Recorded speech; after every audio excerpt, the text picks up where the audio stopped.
Once upon a time, in a secluded valley, carved by glaciers and cradled by whispering pines, there stood a curious boulder. It was immense, tall as two men, worn smooth by rain and time. The villagers called it the Echo Stone, for if you spoke to it, your words returned to you, not just as sound, but as something deeper, something transformed. Children dared each other to whisper secrets to it. Lovers carved initials into its base. Elders sat in silence, letting the wind carry their thoughts toward it. But few truly listened to what came back, except for Mira. Mira was 12, quiet and thoughtful. Her family lived at the edge of the village, and she often wandered alone, sketchbook in hand. One chilly autumn afternoon, after a difficult day at school where her ideas were ignored and her stutter mocked, she climbed to the stone. "I feel invisible," she whispered to it. The stone didn't reply right away, but then a gentle breeze rustled the grass, and in her heart, she felt something echo back, "You are seen." Startled, she looked around. No one was there. Only the trees swaying and the stone, silent, ancient, waiting. The next day, she returned. "I'm not good enough. You are becoming." Mira began visiting often. When the world felt heavy, the stone felt steady. Its silence never judged, and its echoes, if they were real, always soothed. Years passed. Mira grew, as did her courage. She began sharing her sketches with others. Her art, once hidden, now hung in the village shop. Her voice, once quiet, carried stories at local gatherings, but she never stopped visiting the stone. One spring, news spread. Developers wanted to build a road through the valley. It would cut right past the Echo Stone. Most villagers shrugged. Progress, they said. It's just a rock. But Mira knew better. She organized meetings, made posters, spoke nervously but powerfully at town halls. "It's not just a stone," she said. "It's a place that listens, a place that heals. We all carry weight. The stone helps us lay it down." Some scoffed, others remembered. Slowly, support grew. Stories resurfaced, of grief softened, decisions clarified, love rekindled, all near the Echo Stone. Still the council hesitated. They wanted proof. So Mira proposed an idea. Let's gather, not to speak at it, but to listen together.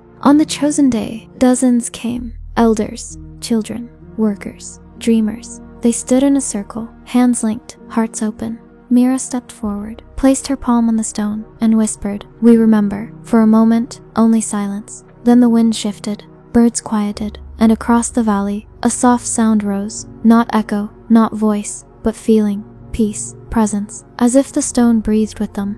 People wept, smiled, held each other. The council voted unanimously. The road would curve elsewhere. The Echo Stone would stay. Years later, Mira became a counselor, guiding others through art and story. She often took them to the stone, not to find answers, but to ask better questions. One day, a boy named Leo stood beside her. "I'm scared," he said. She smiled gently. "Tell the stone." He stepped forward, whispered, listened. And when he turned back, there was a spark in his eyes. The Echo Stone, after all, didn't give solutions, it gave reflection, and in that reflection, people found themselves. Sometimes, the most powerful voices are the ones that help us hear our own. We all need a space that listens, so we can remember that we matter, we change, and we're never truly alone.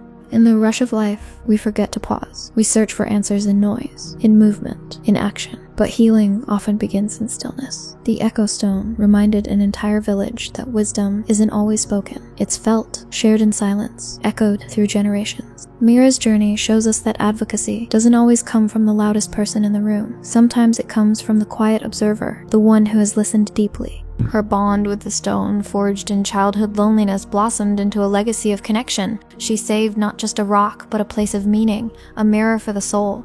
Every community, every person needs their own version of the Echo Stone, a space to whisper fears, to cradle hopes, to remember truths long buried beneath doubt.